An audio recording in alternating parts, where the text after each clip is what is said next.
Okay, thank you, Andrew, for that reading, Ezekiel 36. So, as you recall, Brother Andrew did a study in Ezekiel a couple of weeks ago, and he looked at chapter 35.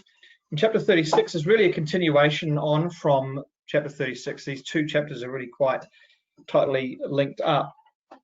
And so chapter 36 is a chapter about the restoration of Israel. It's quite clear from that chapter that it's about God restoring them back to their cities. It's about the repopulation of the mountains of Israel. And so I just wanted to have a quick chat about the context of this particular chapter and how prophecy can be a little bit confusing because some of this chapter has been partially fulfilled, but a lot of this chapter has not yet been fulfilled. So we're going to look at that in a little bit of detail, but I thought I'd start with this picture. And I don't put that up because I live on the land and I like fences, and that these are examples of really bad looking fences. I put that up because prophecy is a little bit like fence posts, and just bear with me while I explain that allegory. So if you stand at the fence, and this is assuming that you're a good fencer and you pull your posts one in front of the other, which is not how I fence. I usually fence in zigzags, but that's beside the point. If you stood at that corner post and looked down that line, all you would see is that corner post. And it's not until you sort of step to the side that you see all these other posts. And that's a bit like prophecy, because prophecies had to be relevant to the people to whom they were given, but then they have future applications. And quite often we find that these prophecies can have multiple future applications and pop up at different periods. And so this particular prophecy in chapter 36, and some of these prophecies that we're going to be studying over the next month or so, some of them have been partially fulfilled, but the primary fulfillment of these prophecies is not yet. And we're going to have a little bit of a look at some of the timing and some of the context of these chapters tonight. And so I thought maybe we'll just look at a bit of the context firstly. So maybe before we do that, we'll have a quick chapter breakdown. So chapter 36 is a continuation of chapter 35. In chapter 35, you've got this conversation about Mount Seir and Edom. And Edom comes up again in chapter 36 as a reference back to the previous chapter. And so this chapter is really about the re-establishment of Israel and why God is going to go about doing it. And so verses 1 through to 8 is about the confidence of the residue of the nations, and how Israel is going to be overthrown. Verses 9 through 15 talks about the mountains of Israel being restored. Verse 16 to 20 talks about why the residue of the nations triumphed. And verse 21 to 38 talks about the house of Israel being restored and why it's restored. And there's a couple of key points out of that section, that verse 21 to 38, that we're going to drill into a little bit. One being that God does it for his holy name's sake, not for the sake of Israel as such. And that there's an important consideration in their restoration, that their restoration requires a change of heart in the nation, that God's going to cleanse them and purify them and change their heart. He's going to give them a new heart. And then towards the end of the chapter, we have the section about the restoration of Israel back into the land. The cities are going to be built and the land is going to be re-inhabited once again. So just coming to our context slide. So what is the context of this chapter? What has to kind of happen before this chapter happens? Well, this chapter is contextualized by chapter 34 and chapter 35.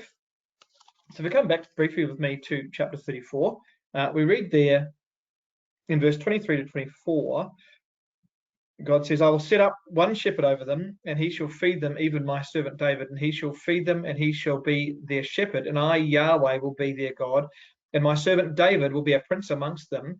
I, Yahweh, have spoken it. So chapter 35 and 36 happen after these events. There's a context here, which is the establishment or the reappearance of David. And it's interesting because in verse 27 we read, and the tree of the field shall yield her fruit, and the earth shall yield her increase, and they shall be safe in their land. And Yahweh shall know that, and they shall know that I am Yahweh, when I have broken the bands of their yoke and delivered them out of the hand of those that serve themselves of them. And so true safety is when David has returned to the land. We know that it's not literally David in this case, it's the Lord Jesus Christ. And that they're not truly going to be safe in their land until David has once again sits upon the throne, when the Lord Jesus Christ sits upon the throne. And so Ezekiel 36, the fulfillment of Ezekiel 36 is very much tied to the reappearance of the Lord Jesus Christ and the establishment of the kingdom of God, which is going to kick off the restoration of the land, and it's going to kick off the restoration of the nation of Israel. Now, we know that Israel exists in the land today, and we often point to Ezekiel 37 and say, hey, look, the valley of dry bones, and Israel's been restored, and we've got all the explanation for that. That's a partial fulfillment. The ultimate fulfillment of that prophecy isn't going to happen until after Armageddon. The other context is that Edom is destroyed. So Ezekiel 36 can't happen until whoever the Edom is, and we had a discussion about that a couple of weeks ago. We can't see Israel restored until the Edom is being destroyed, because that's what's going to happen in Ezekiel 36. And that's more broadly explained in Ezekiel 38 and in Ezekiel 39. And so who is this chapter then written for? Like, who is this chapter primarily targeted at? Well, in the first instance, it's really targeted at the Jews who went into captivity into Babylon with David with Daniel.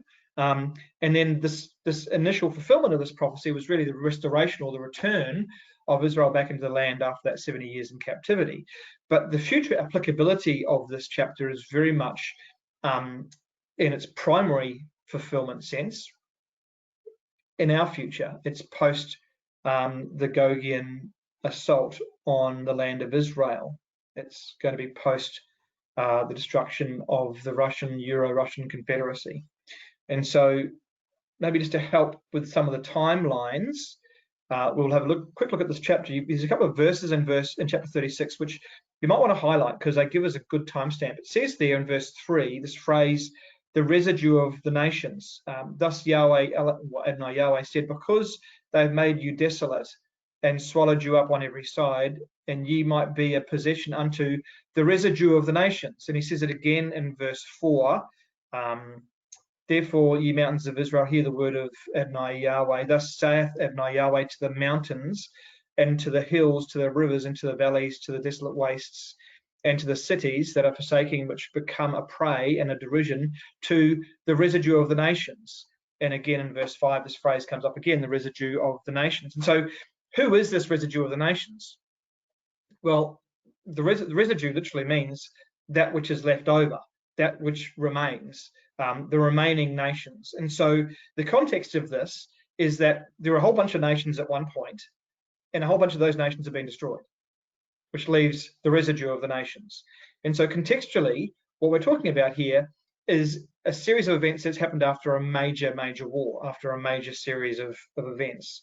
And so that places us quite nicely in that post-Armageddon time frame. Other nations have been defeated.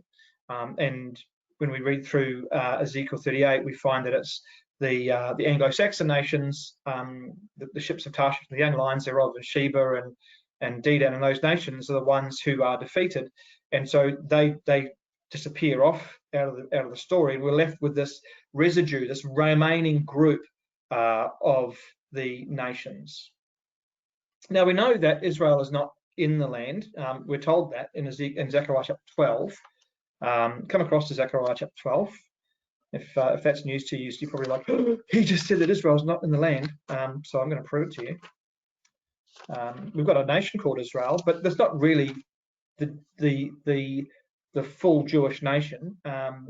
Zechariah chapter 12, verse 7, we read these words: Yahweh also shall save the tents of Judah first, that the glory of the house of David and the glory of the inhabitants of Jerusalem do not magnify themselves against Judah.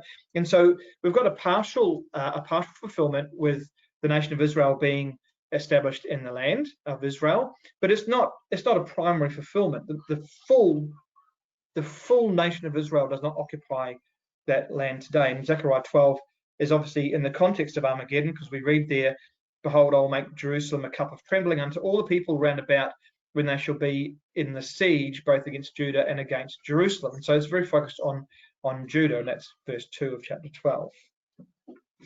And so if we look at our time slide, this puts together some contextualization or some structure around the events that have occurred over the last 100+ years. and the prophetic narrative that we've been given throughout that period of time to help sort of put some dates and times around things, and how prophecy can be partially filled and then be fully fulfilled over a period of time. And there's other good examples of that happening. So back in 1897 to 1930, we had that fisherman period, which is talked about by Jeremiah 16, verse 16, where the first Zionist Congress was established. You had Theodor Herzl, and he was very much promoting this idea of a Jewish nation being in the land of Palestine. And then we find that the Jews are quite comfortable, thank you very much, in Europe, and they're not very interested in going and living in a leper colony in malaria and trying to drain swamps and fight off mosquitoes. They quite prefer to live a first world lifestyle. And so God then sends the hunters. And so Jeremiah 16, verse 16 talks about the hunters going forth, and they go forth and they hunt out the Jews, and primarily it's hunted out of Europe. And so they push the Jews out of Europe, and we had the Holocaust, and obviously throughout those 1800s and 1900s, we had the various pogroms that the Russians and various parts of Europe enacted upon the Jews.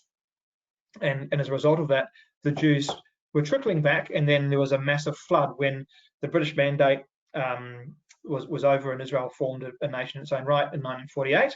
And then they were immediately plunged into war. And against all the odds, they managed to survive that war against the Arab nations, and they've flourished into a liberal democracy that we see today. And so the tents of Judah are saved in 1948, and they fought numerous wars from 1948 up until 1973, even to 1982, various skirmishes and fights. And it's been interesting to see very recently a change in the geopolitics of the Middle East. If you've been following the news, you'll know that the UAE, United Arab Emirates, have normalized relations with Israel. So has, I think it was Bahrain. They're also talking about a number of other countries as well who are very interested in forming a normalized relationship with Israel, because these nations are very, very concerned about Iran. They're very worried about Iran's influence in the region, and they see Israel, and by extension America, as a key ally to supporting them. So we come then to the tents of Judah being destroyed, and this is really what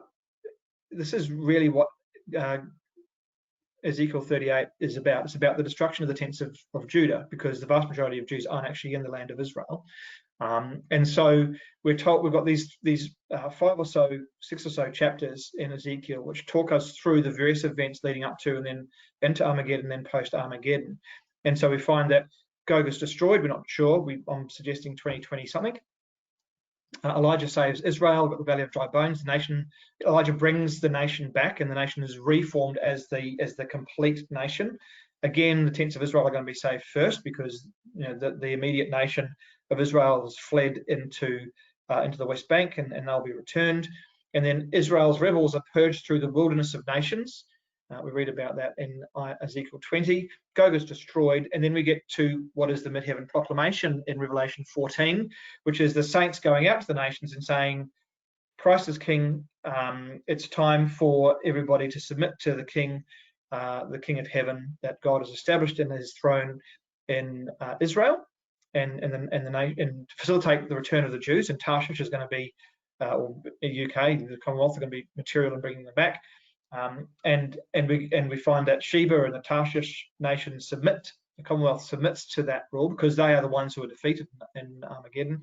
And then we find that the papacy and Europe is then destroyed. We've got the pressing of the grapes, as it's described in Revelation, and the papacy is destroyed. And then we've got the kingdom of heaven. So basically, we've covered around about 150 years with history there and a bunch of prophecy. So hopefully that's not too overwhelming, but I just wanted to put it into a timeline, so we've got a better understanding of how these prophecies actually play out in Scripture.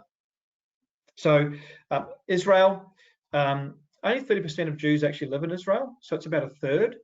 51% live in the USA, and 19% live in other countries around the world. So to say that Israel is back in the land is probably not accurate. There's a partial return of Israel into the land called, historically been called Palestine, but is now called Israel. But the vast majority of Jews don't live in Israel at all. They live in the USA. So So when we talk about these prophetic fulfillments, what we've seen to date really is a partial fulfillment of those events. And we're going to see the prophecies that as Ezekiel 37 as an example, as being re-fulfilled again post-Armageddon. And it's important to get our heads around that, because Israel's been in the land for what, nearly 80 years or so. And it's easy for us to just think that they are a fixture in the geopolitics. But what's important for us to understand is that they are going to leave. They are going to be eradicated out of the land of Israel with a significant amount of vengeance and hatred, and a lot of misery. And many of the Jews are going to be absolutely beside themselves with, how could this possibly happen again? You recall when Daniel was given his 7 weeks prophecy, his 70 weeks prophecy, and he comes away from that and he literally sits stunned for, like, I think it's 3 weeks. He's just absolutely boggles his mind that Israel would kill their Messiah and that they would be thrown out of the land again. So that's what Daniel's like, and when he receives that prophecy. You imagine what it's going to be like for the Jews when they're sitting there and they're just trying to understand, how is it that they could once again have been evicted from their holy land? They're going to be completely beside themselves. And so this prophecy and Ezekiel 35 is really for them. It's actually for that group of people who are going to be forced to flee across the Jordan and into Transjordan and into Saudi Arabia, to comfort them. That's what these chapters are for. It's to say to them, listen, for all the terrible horror of the situation, there is hope. For the mind-boggling insanity of the set of events that have occurred to you, there is hope, and God is still working with you despite this. Despite Nebuchadnezzar coming down and throwing you out of the land, despite the Romans coming down and throwing you out of the land, despite the Russian Confederacy coming down and throwing you out of the land, God still has a purpose with you, and he plans to work with you and to redeem you and to save you. Now, you might be wondering, why on earth would God do this again? This doesn't seem very fair at all. And there's some very good reasons, and those reasons are contained in this chapter. So we're going to look at some of those. So we're told here in Ezekiel 36, verse 5, thus saith Yahweh, saith Adonai Yahweh. Now, just on names and titles of deity, as many of you probably know, God uses different words for his name, and he uses them to express different concepts. And so you find a lot through these last chapters of Ezekiel, this title Adonai Yahweh, lowercase Lord, capital God. It means the supreme ruler. So Adonai means Lord. And so this is God describing himself as this supreme authority, the supreme Lord. And the implication of that is, make no mistake, this is going to happen. I'm in complete control of the events. And so that's why this title's used. And so he says there, surely in the fire of my jealousy have I spoken against the remaining nations and against all the Jameah, which have appointed my land into their possession with the joy of all their heart, with despiteful minds to cast it out for a prey. So I differ respectfully from some of Andrew's thoughts around who Edom is, and so I wanted to present another thesis, which is backed up with thousands of hours of reading and studying on my behalf, and a huge amount of deep Hebrew and Greek analysis. No, actually, it's not true. This is my theory, and I'm going to present it based upon who Edom was, who Esau was, and paint a picture about who I think this is. I think that Edom here actually represents all of the nations, but particularly I believe it represents the Catholic system. It represents the Catholic Church. So just put that to a side for a second. Come with me to Isaiah chapter 34. We'll just drill down this Oh, gee, 7:30 already. Isaiah chapter 34. Because as we know, Edom doesn't exist anymore, so it's clearly not Edom. It's a representation of someone else. And we read there in Isaiah 34, and we read in verse 5 and 6. For my sword shall be bathed in heaven. Behold, it shall come down upon Edom and upon the people of my curse to judgment. The sword of Yahweh is filled with blood. It is made fat with fatness, and with the blood of lambs and goats, with the fat of the kidneys of rams. For Yahweh has a sacrifice in Bozrah and a great slaughter in the land of Idumea. And so this is clearly talking about Edom. But he gives us a date, verse 8, for it is the day of Yahweh's vengeance and the year of recompenses for the controversy of Zion. Well, that has a future prophetic fulfillment. It is the fulfillment of God's judgments upon the nations, which is Ezekiel 38, right? And so the context here is a future time when God is going to draw a sword and he's going to go to war with the nations. So Idumea here, I believe, is a representation of those remaining nations. Now, if you come back to verse 1 of this chapter, come near, ye nations, to hear, and hearken, ye people, let the earth hear and all therein, the world and all things that come forth of it. For the indignation of Yahweh is upon all nations, and his fury is upon all their armies. So Edom here is a proxy for the nations, and it's the residual nation. So again, just tuck that away for a minute. So what was Esau like? Well, we know the story of Esau. We know that he was a hunter. He wasn't particularly spiritual. He was quite an unpleasant individual, and he felt cheated because he felt that Jacob had stolen his birthright, had taken away his birthright, and he was scheming to kill him. And so this Edom class, they believe that the land of Israel actually belongs to them, that they have a right and a title to that land, that they are the ones who should inherit it, not Israel. Now, what we find is that Esau is uniquely hated by God. If you come across to Malachi chapter 1, in verse 3, we're told there that Malachi tells us that Esau was hated. He says there, I hated Esau and laid the mountains and his heritage waste for the dragons of the wilderness. And so he's saying, listen, I love Jacob and I hated Esau. What we're going to find actually in a little bit is that Jacob and Esau aren't that different. So come across with me now to Hebrews chapter 12, because this is where we start to get a bit more of an insight into who this group of people is, who this class of people are. So if you come across to Hebrews chapter 12 and verse 16, we read here, verse 15 for context, looking diligently lest anyone should fall from the grace of God, lest any root of bitterness spring up trouble you, and thereby many be defiled, lest there be any fornicator or profane person as Esau, who for one morsel of meat sold his birthright. Cool. This is interesting, isn't it? So two key words that frame the character of Esau. One of those words is he's profane, and the other one of those words is that he's a fornicator. Right? He was an immoral person. So it's not just that he engaged in inappropriate sexual conduct outside marriage. He reveled in it. Like this is, God doesn't say this in passing. It's like, no. This was a thing for him. This was a thing that he did.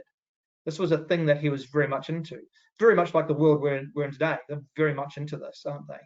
And so we find that Isaac and Sarah, both Isaac and Rebekah, hated Esau's wives. We read about that in Genesis chapter 26, verse 35. And they were grief and a bitterness to them. There's somebody that's interesting who matched nicely to this idea of profanity and fornication. Come across with me to Revelation chapter 2. Revelation chapter 2 and verse 22, and this is to the ecclesia at Thyatira. He says in verse 20, I've a few things against you, because you suffer that woman Jezebel, which calls herself a prophetess, to teach and to seduce my servants to commit fornication and to eat and to sacrifice unto idols. I gave her space to repent of her fornication, and she repented not. Behold, I will cast her out into a bed. And it goes on. And so this classification of people, this fornication, this profanity, this profane and fornicating class, are identified with Jezebel in Revelation chapter 2. And it's Jezebel who is the seedbed for the Catholic system, and that's what the whore system is. We come later on in Revelation chapter 16, 17, and 18. You've got the whore that's riding upon the beast of Europe. And you might go, okay, well, that's an interesting story, Justin. What's that got to do with Ezekiel 36? Well, guess who thinks they are entitled to Jerusalem? Guess who thinks that they're entitled to the holy places of Israel? More than anybody. It's that Catholic system. That they are very much about turning Jerusalem into an international city that will be overseen by the UN, which frankly is run by the Catholic system. And so this is the Edom. This is why I believe that Edom is that Catholic system who have their genesis in that class of profane and fornicating individuals. The word profane in Hebrews chapter 12, verse 16 is an interesting word. It means to cross the threshold, to cross the line, in other words. And so this group of people, they know what is the right and wrong thing to do. They know, we talk about a line in the sand. We're going to draw a line in the sand. We have red lines you're not allowed to cross. So we talk about this idea of having a line in the sand. We don't care. We're going to cross whatever lines we like. And so they know about the line. They know what is right. They just are rebellious and refuse to abide by those rules. So they trample it anyway. And so in the context of this chapter, which I believe is post Armageddon, and you've got the residue of the nations being essentially religiously led by the Catholic system, that it's this group of people. And so what God is saying in this chapter to those Jews who have fled post the Russian invasion is that, listen, don't think for a second that system is going to occupy your land. They are not going to occupy your land. I will come and I will defeat them. And so we find then that Israel, as we know it today, is once again scattered, and they flee into the west. And that system, that Russian Catholic system, pictures its tabernacle in the holy mountain, Daniel chapter 11, verse 45. And if you come across to Daniel chapter 11, we read an interesting comment, which really just, I guess, adds a bit more context and color to the conversation. We read in verse 41, he shall enter also into the glorious land, and many countries shall be overthrown. So once again, many nations are going to be overthrown, but these will escape out of his hand, Edom and Moab and the chief of the children of Ammon. So that's those territories which aren't going to be overthrown. Those territories are going to be spared so that the Jewish nation have somewhere to flee. They can actually get out. And so he stretched forth his hand and upon the countries and upon the land of Egypt, and he takes treasures and gold. And then he shall plant, verse 45, the tabernacles of his palace between the seas in the glorious holy mountain. Yet he shall come to his end, and none will prevent it. And so very much that post-Armageddon series of events. So why then does God once again evict Israel from the land of Israel? It seems on the face of it quite unfair that God would once again evict them. Well, they have an Esau problem, and not just that the Esau system, the Edomite system, has taken their land. They have an Esau problem in themselves. Come to verse 17. We read there, Son of man, when the house of Israel dwelt in their own land, they defiled it by their own way and by their doings. Their way was before me as the uncleanness of a woman put aside. Wherefore I poured out my fury upon them for the blood that they have shed upon the land, and for their idols wherewith they polluted it. And so we need to be a bit careful that we don't overly glorify the nation of Israel. We don't become Israel fanboys, because the nation of Israel is quite hateful. God saying here that they are an evil bunch of evil. That their behaviour is reprehensible, and more so for the fact that they hold themselves up as being God's people. So not only are they evil and horrible people, but they represent themselves as being God's people. And God's like, so they're bringing God's name into disrepute. And so God is very, very upset with them. And so he is going to once again evict them out of the land for the same reason that he evicted them out of the land after Zedekiah, so with Nebuchadnezzar coming into the land.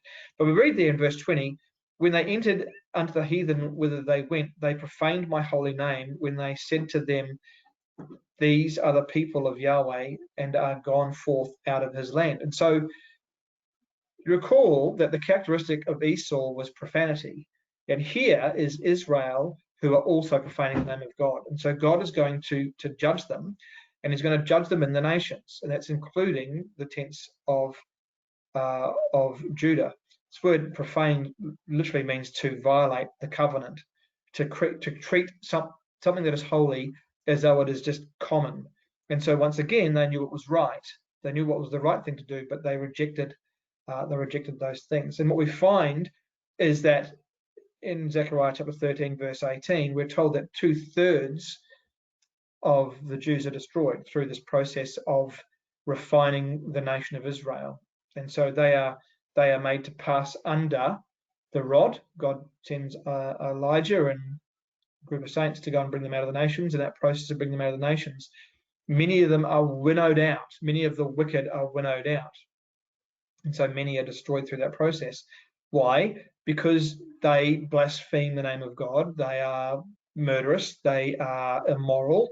They've elevated other idols to worship them in place of God.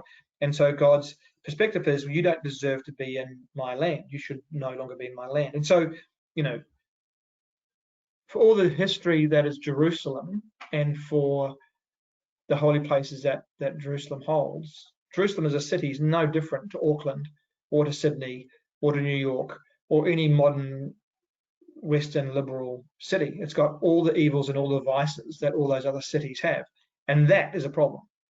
That is a serious issue. And so God is going to deal with that, because that city, Jerusalem, is the city of the king, and he's not going to stand for that type of behavior. And so we're told there that Ezekiel, in verse 17, that they had defiled the land. It's the same phrase that Jeremiah picks up in Jeremiah chapter 2, verse 7, where he says, I brought you into a plentiful country to eat the fruit thereof and the goodness thereof. And when you entered into it, you defiled my land and you made my heritage an abomination. And so this is what Israel's done. And so for all the amazing events that we've seen of the modern Israel today, and the wars they've fought and the technology they've developed, and turning the desert into gardens and stuff, what they say is that they did that. Like, we didn't need God. God wasn't involved in this. We did this ourselves. And that pride and arrogance is going to come back, and it's going to hurt them. And it's going to hurt them severely. And so that's God's contention with the nation. Right? They will no longer pollute my name, my holy name, anymore. And the nations shall know that I am Yahweh, in Ezekiel 39, verse 7. And so a great number of the Jews are going to be eradicated, and deservedly so. Deservedly so. They are meant to be a nation of priests, and yet, if you got a Jewish person and stood them up beside an Edomite, you wouldn't know the difference. They're the same. So I want to come and look at another concept here, which comes up quite a bit in this chapter. It's this phrase, you shall know that I am Yahweh. It comes up quite a lot through these chapters in verse 34. Chapter 34, verse 27. It comes up in chapter 35, verse 9 and 12 and 15. It comes up in verse 11 and verse 23, 36 and 38 of chapter 36. It comes up again in chapter 37 and again 38 and 39. I think 39 also has it in there. So this phrase comes up, that ye might know that I am Yahweh, that ye might know that I am Yahweh. So this is a key theme for these chapters. And so there's different groups of people that he's talking to. So here's a list of those groups. Who will know Yahweh? So we've got the flock, Ezekiel 34, verse 27, 36, verse 38. Mount Seir will know, verse 35, 9, 12, and 15. The mountains of Israel, verse 11 of chapter 36. The nations, chapter 36 and 37 and 38 and 39. The bones know, chapter 37. My people will know, again, chapter 37. The careless and the isles and Magog will know, Ezekiel 39. And the house of Israel. Now, what's interesting is, who is the most important group who need to know Yahweh? Well, it's pretty easy. It's the one that's got most of the verses, I'd suspect. So this is about this process that God's working with Israel in chapter 36 and in chapter 37 and in chapter 38 and in chapter 39, is so the nations know Yahweh. So this is a process by which God is going to convert the nations, and he's going to use Israel as a means to go and do that. Now, why does God go through to such detail about you shall know my name? Well, let's just look at this chapter, because it's our chapter under consideration. We find that God has pity upon his name. Verse 21 of chapter 36, I have pity for my holy name, which the house of Israel has Esau'd. They've Esau'd it. Right? They profaned it amongst the nations. And so God says, I'm going to have pity upon my name. All right? Now, that's kind of a strange thing to say. What is the name of Yahweh about? What does it mean? Why is it important? Why would God go to all this effort? Well, I'm glad you asked. So come across to Ezekiel chapter 34, because this is the Yahweh chapter, isn't it? We know what Exodus 34 is about. The name of Yahweh represents a set of principles and ideas and concepts which God will not tolerate being denigrated or blasphemed or profaned. It's a big black hard line, and any Edomite that wants to cross over that line, look out. God is coming for you. And so God honors his name to such a degree that he's prepared to wipe out entire nations to make that very point, and he's going to, which is terrifying. So just want you to get that in your head. I want you to understand the degree to which God is wrapped up in his name and what his name means. And so Exodus chapter 34, right?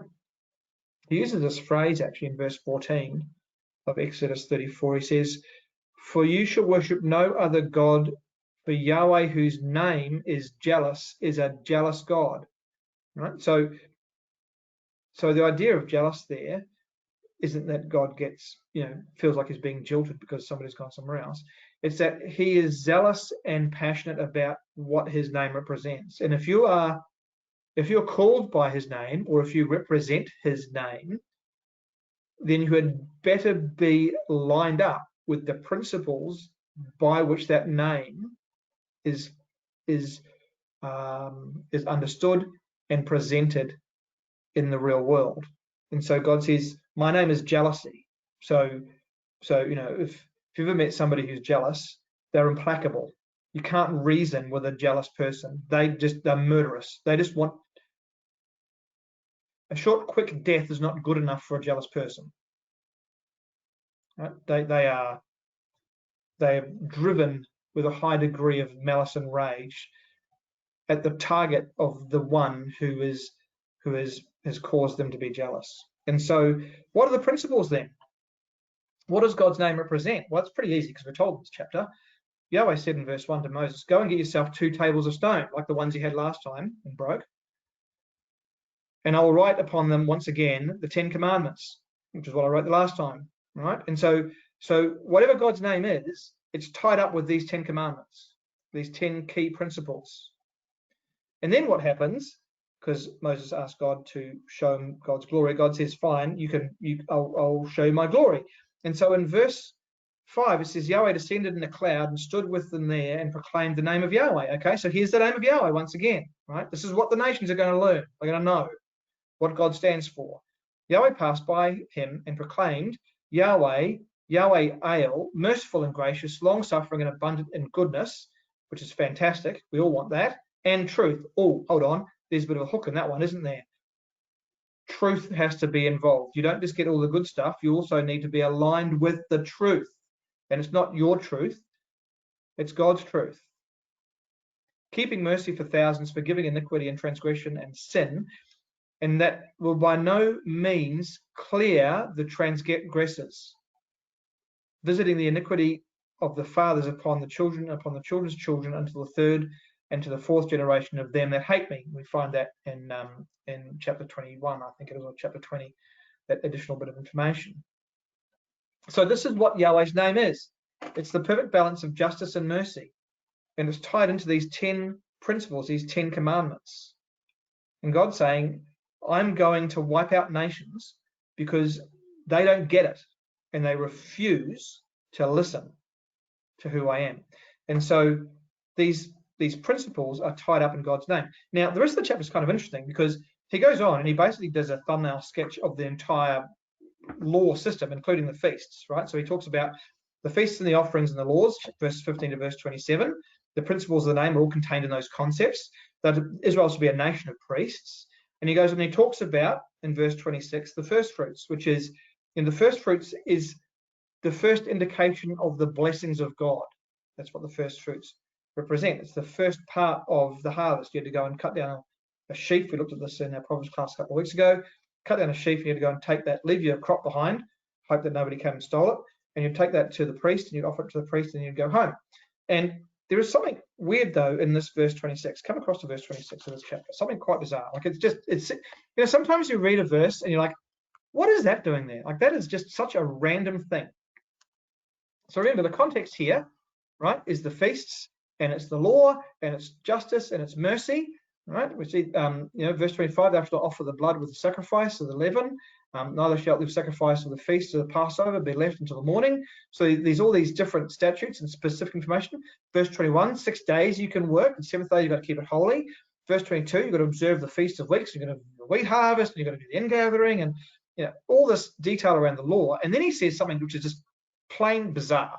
So I'll read the verse and see if you can pick it. The first of the first fruits of the land thou shalt bring unto the house of Yahweh thy God. Thou shalt not see the kid in his mother's milk. And Yahweh said unto Moses, write these words down. Did you get the bit that's weird? You get the bit that's strange? Why on earth is there a problem with cooking a goat kid in its mother's milk? Now, that is just the most random thing to have there. I get the first fruits because he's already talking about the Feast of Weeks in verse 22. That's contextually relevant. But cooking a goat in its mother's milk, like, what is that there for? That just seems like the most random thing to say. There's a good reason for it. There's a really good reason for it. Remember the context of this, right? The context of this is the name of Yahweh. All right? The perfect balance of justice and mercy, integrity and truth. So, what is a female's goat's milk to its offspring? What is the goat's milk to the kid? It's life. It's the blessing of life, isn't it? So if that kid doesn't get that milk, that kid dies. So it's enormously corrupt and an abominable thing to use that which is a blessing to destroy something. That's an evil, evil thing to do. It is an immoral and a corrupt thing to do, to take that which is designed to give life and use it in the process of destruction. Okay, you understand that? Now, what is the land of Israel called? It's called a land of milk and honey. Oh, that's interesting, isn't it? A land of milk and honey. Now come back to Exodus chapter 36. What are the nations doing? They've gone, ha, ha, ha. We're going to come down and take Israel's blessing away from them. We're going to destroy them in their blessing for their blessing. That's what they're saying, isn't it? Verse 2, thus saith Adonai Yahweh, because the enemy, the Edomites, have said, ha ha, even the ancient places are ours in possession. Therefore prophesy and say, thus saith Adonai Yahweh, behold, because they have made you desolate and have swallowed you up on every side, that you might be a possession unto the residue of the heathen, and ye are taken up the lips of the talkers, and as an infamy of the people. In other words, Israel's being boiled in the milk of the blessing. And God's like, that ain't happening. That is not acceptable. They're going to know who I am. I'm going to teach these nations who Yahweh Elohim is. I'm going to teach these nations who Adonai Yahweh is. I'm not going to stand by and watch my people who I have blessed in this land being seethed in that blessing. I refuse. And so God is going to come and judge these nations. So I just want to close on one last idea in this chapter, one last concept in this chapter. Verse 26 of Ezekiel 36. He says there, verse 25 for context, I will sprinkle a clean water upon you, and you shall be clean from all your filthiness, and from all your idols will I cleanse you. In other words, they're going to be baptized, aren't they? They're going to be washed. There's going to be a national baptism. I'm going to wash them. And I'll put a new heart in you, and a new spirit will I put within you, and I will take away from you the stony heart out of your flesh, and I will give you a heart of flesh, and I will put my statutes, my spirit within you, and cause you to walk in my statutes, and you shall keep my judgments and do them, just like was spelt out in Exodus chapter 34. And you shall dwell in the land that I give to your fathers, and you shall be my people, and I will be your God, and I will save you from your uncleanness, and I will call for the corn, and will increase it, and lay no famine upon you. In other words, you're going to be restored to the blessing. The blessing is going to be restored once again upon you. And so much so that he goes on in verse 35 and he says, they shall say, this land which was desolate is become the Garden of Eden, and the waste and desolate and ruined cities are become fenced and inhabited. What is that telling you? Well, it's telling you this. Eden is going to be restored, and Eden is going to be Israel. But it's also telling us something equally important. If you want a place in Eden, you need a new heart. You can't have a stony heart. You can't have a heart that is profane. You can't have an Esau heart. That heart has to be removed. And we know this, don't we? Come across to John chapter 15. We read in John chapter 15. He says, I am the true vine. My Father is the husbandman. Every branch in me that bears not forth fruit is taken away, and every branch that bears fruit is purged, it's clipped, it's trimmed. You know, it undergoes a process of chastisement and development that it might bring forth fruit. Now ye are clean through the word which I have spoken to you. Abide in me, and I will abide in you. Where does he abide? He abides in your heart. What kind of heart do you have? You have a flesh heart. You have a heart that can be appealed to by the word of God.